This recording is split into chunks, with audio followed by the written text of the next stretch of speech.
There was a lot of big losers and winners. I was unfortunately one of those losers. But there were a lot of others, not just me, but let's get on with those. And welcome back to the tailgate. Like I said, I was one of those losers. I'm an LSU fan, so let's just make a quick change real quick. This is kind of sucks. So Florida State. They were pretty impressive, so let's get on with our week one recap. Looking at our recaps, let's look at our biggest winners first. I'm gonna pick from about 5 of them. And starting off, the big story I think is Colorado. They came into TCU, the reigning national runner-up, and pummeled their defense as Colorado won 45-42. Sauter Sanders and Travis Hunter just played lights out football. They are something else. I thought this game could be somewhat close, but I thought TCU would eventually pull away. But TCU, they just couldn't pull away. They had that bad pick in the end zone that Travis Hunter picked off. That is really what hurt them right there. And then they just couldn't hold back that Colorado offense.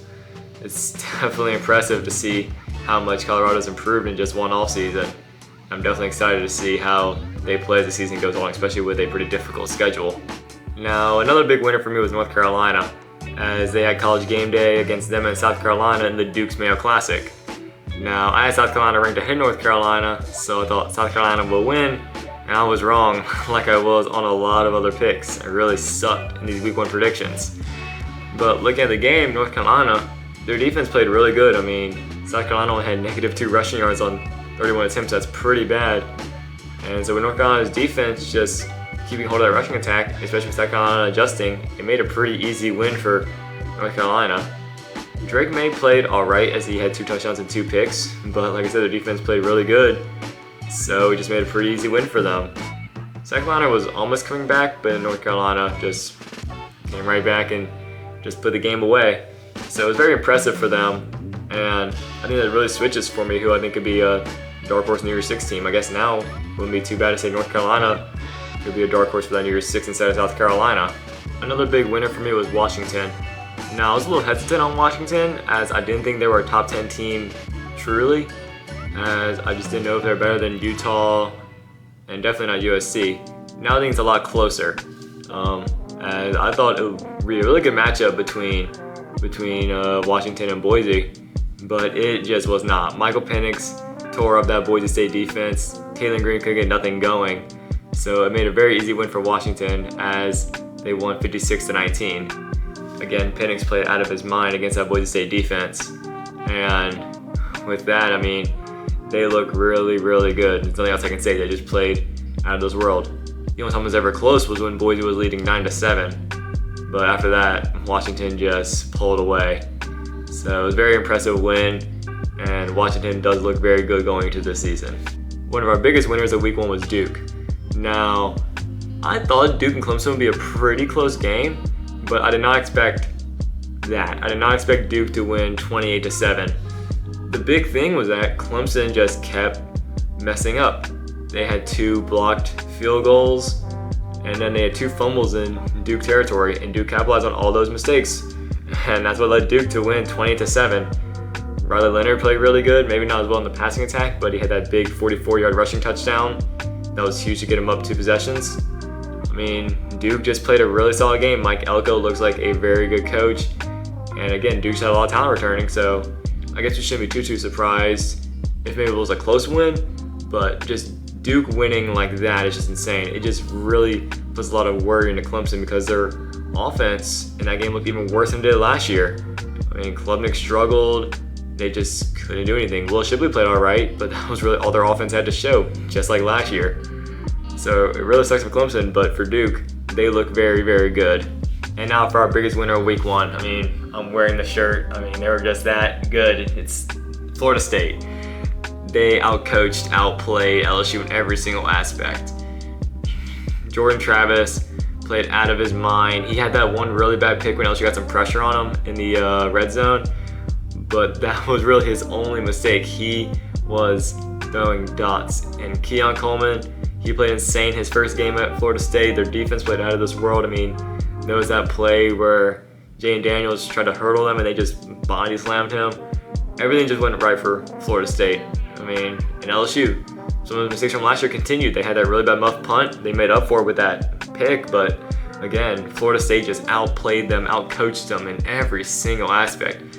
Florida State looks insane, and especially with Clemson losing to Duke like that, Florida State looks like the clear-cut ACC champion. I mean, unless they climb back, I don't see Clemson really making a dent in Florida State's season. Florida State just looks so good. This is probably the best they've looked, I think, since 2013, and that's saying something. Now, who do I think was the ultimate winner? Like, which player do I think was the best this week? And there's really down to two players, in my opinion, and that's from Colorado. There's Travis Hunter, who had 100 yards and a pick, which was insane, and then you have Shedeur Sanders, who had 510 yards and 4 touchdowns in his debut. If I had to pick one, it was Shedeur. I mean, I did not expect that, especially because a lot of people knew just how great Travis Hunter was. I mean, he was the #1 player in the country coming out of high school when he went to Jackson State. People knew how good he was. I did not expect Shedeur to play that good in his first game against a ranked team on the road. So to me, I think he's just, like, if there was like a Heisman for the week, he's my Heisman of the week. I mean, that's just insane. 500 yards in your FBS debut is out of this world. Now to our 5 biggest losers. This first one is a little more of a petty reason, but still, this team was an idiot for doing that, and that was South Alabama. How dare you come into Tulane Stadium in New Orleans wearing King of Mardi Gras stickers on your helmet? I was so happy that they lost that game because I'm from Louisiana. You got a lot of nerve coming to Tulane with those stickers. So, and especially losing by 20 and you have Michael Pratt throwing dots all over your defense. I mean, that was hilarious. So, you're a pretty big loser for putting that stupid sticker on your helmet and then losing by 20 to a New Orleans team. You idiots. The next big loser is Baylor. Now, the reason for that is that they had a sellout crowd at their home stadium and got pummeled 42-31 by Texas State.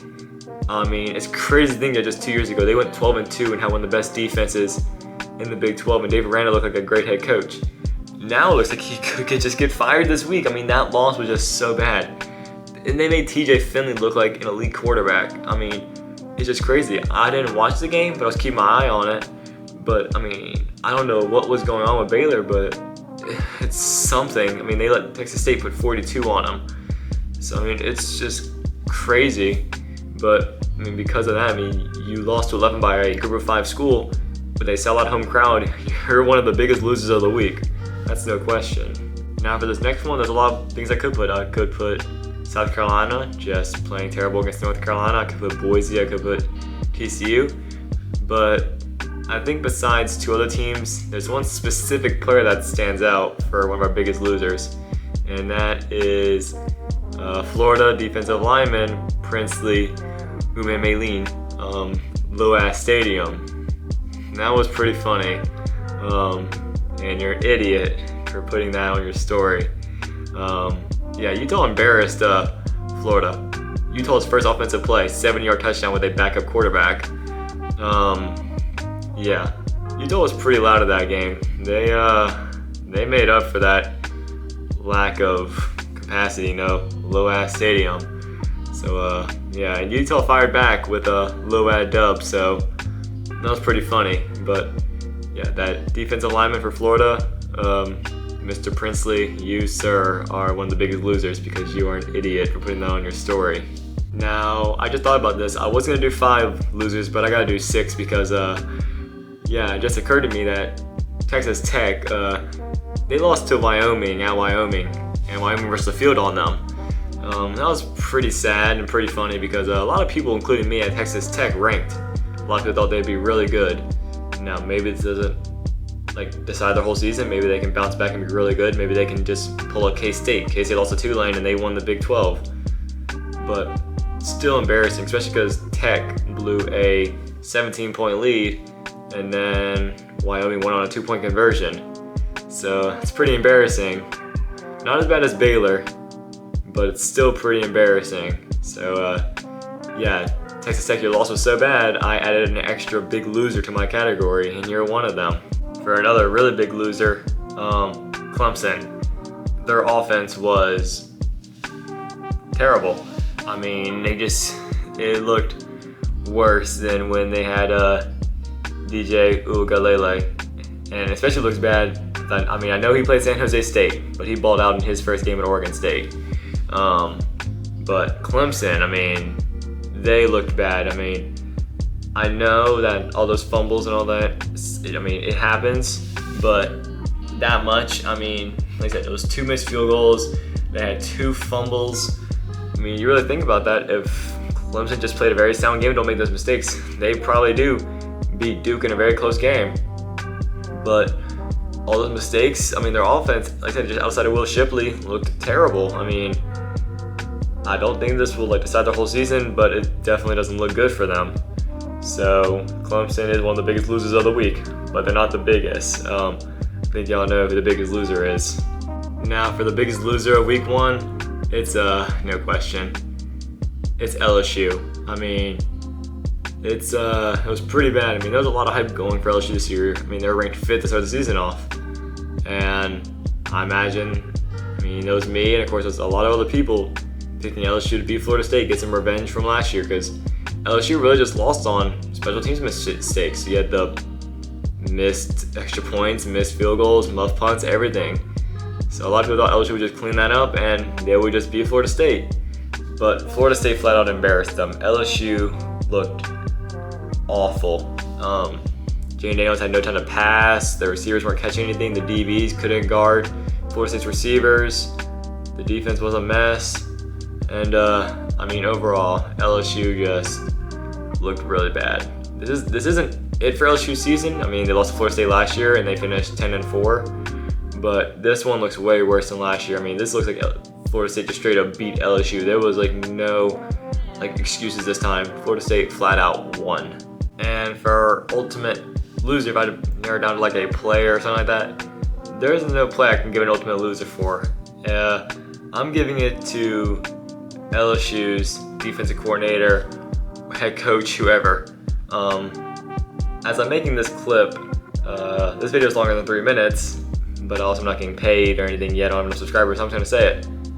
What the fuck are you doing putting Harold Perkins at middle linebacker or just linebacker? That's not his position. He's an edge rusher. What goes through your head to put one of the best players in the country and your best defensive player, made the best defensive player in the whole SEC? What are you doing putting him out of position? He doesn't know how to play the position. I just don't know what's going on. I was watching that game, it's what? He doesn't know how to play the position. He was one of the most dangerous edge rushers, and he didn't even play the full season. I didn't know what was going on. Whoever made that mistake, I mean, they should be fired. They were just stupid. That wraps up my winners and losers of week 1. Now, if I were to pick some of my top Heisman candidates after week 1 and 0, these would be my top 4 right now. It's still at the 1, I think it's Caleb Williams. I mean, he played the extra game, so his stats are, of course, the best. But again, he's still probably the best player in the country, so it's only fair that he's number 1. Number 2, I will give it to Travis Hunter. He just did everything for Colorado. Like I said, he had 100 receiving yards, 11 receptions, and a pick. I mean, he was the do-it-all. And it definitely matters for a Heisman because it's very hard to win when you're not a quarterback unless you do what Rod Woodson did all those years back and just do everything. After him, I would say Shedeur Sanders. I mean, he played out of this world. 510 yards, 4 touchdowns. It's pretty hard to argue against that. I mean, he was amazing. And for my final guy, it will be Jordan Travis. 5 total touchdowns and 1 turnover against number 5 LSU on the big game of the week. That's also no question. You're one of the top Heisman candidates in my opinion after that. So those are my top 4. Now it's on to my favorite section and the last section, comparing the AP top 25 to my top 25. And I hope y'all like mine. Now when you look at the 2 polls, you can see a few similarities, but there's definitely some big differences in the risers and big droppers in these polls. One of the big ones for me that I think y'all might disagree or agree with is that I don't have Florida State in my top 4 yet. Their win was very impressive, don't get me wrong. But in my polls, I did have LSU ranked lower. I had them ranked 6th. And I don't know completely if Florida State is up to snuff with the top 4 yet. So that's why. And also, I didn't have Ohio State dropping out my top 4. So that was a big part of that. Outside of that, one big thing, my top 10 is most of the same. The only other difference is that I don't have Notre Dame in my top 10, as I did initially have Utah in my top 10 in the preseason. So that keeps them in. However, I do have Notre Dame at 11, so they are right outside the top 10. Looking farther down, one of the big things too is that I have Duke ranked a lot higher and Clemson ranked a lot higher. The polls have Clemson ranked all the way down to 25, and they have Duke ranked at 21st. Now, the thing for me is that I think Duke's win was way more impressive than the polls give it credit for, and I think Duke is way better than the preseason polls give them credit for. Duke was right outside my top 25. If I was to do like honorable mentions, and I probably would have had Duke at 28 in my polls. So I already had them pretty high. So I just think with that and just how badly they beat Clemson, I think it's fair that I have them at 15 in my opinion. And then the other part is I have Clemson at 16 instead of them being all the way down at 25. Yes, I know the loss was extremely bad, but do I think they're already worse than North Carolina? Not yet. I think they would still be North Carolina if they played, so that's why I don't think I should drop them all the way down to 25. I think for me, where I have them at 16 is a good spot for them. Some of the other smaller differences in the middle of our polls is that I have Tennessee ranked outside my top 10, as I had them ranked a little bit lower in my preseason poll if I'm correct, and I don't think their winner against Virginia was impressive enough to really jump them over any teams. So I think right outside the top 10 is good for them. And then I have LSU ranked a little bit higher at 13 instead of 14 from the AP poll. And that's such a small difference, it's not really much to go into. But I mean, LSU did lose to a top 10 team. It was really bad, but do I think they're worse than Oregon? No, so that's why I have them a little bit higher and especially just above Oregon. Looking down to the bottom of my polls, a big thing is I have Colorado ranked a little bit higher, as I have them ranked 20th in my polls compared to 22nd in the AP. The reason for that is that I did have TCU ranked higher in my polls too. I had them ranked 15th compared to 17th in the AP, so it's only natural. I had TCU ranked 2 spots higher, so Colorado is ranked 2 spots higher after they beat TCU. And again, I have Duke ranked a lot higher than the AP does, as I think their win, which is way more impressive, and I know Duke had a lot of upside going into this season. Looking at the last 2 teams in my polls, I kept South Carolina and TCU in my polls, as again, I had them ranked relatively high, and although the losses were pretty bad, I don't think they were that bad to warrant knocking them out the polls immediately. I mean, I don't think TCU losing by 3 points to Colorado warrants dropping all the way out the polls, especially when I have ranked 15th, so I don't think it warrants an 11 spot dip. And South Carolina lost to a ranked team, so again, I don't think it warrants dropping them out the rankings completely, especially because I had them ranked 17th. For the last part of my poll, who do I have dropping out? And in my preseason poll, I had Boise and Texas Tech in my polls, as I had Texas Tech at 22nd and Boise at 25th. They lost in a really terrible fashion. Boise lost to Washington by 37 points, and Tech lost to Wyoming. So they're dropped out of my rankings. And like I said, their place was taken up by Colorado and Duke. So yeah, that wraps up my polls. If you want to just look at them again, you're welcome to pause the video, or if you just want to keep looking through this clip and look through my evaluations, it'd be great to look through it. If you agree or disagree, you can say in the comments. I'll be glad to read them. So that wraps up my week 1 recap. Usually I'll do these videos on Monday, but since we had a game on Monday, I decided to push it back to Tuesday.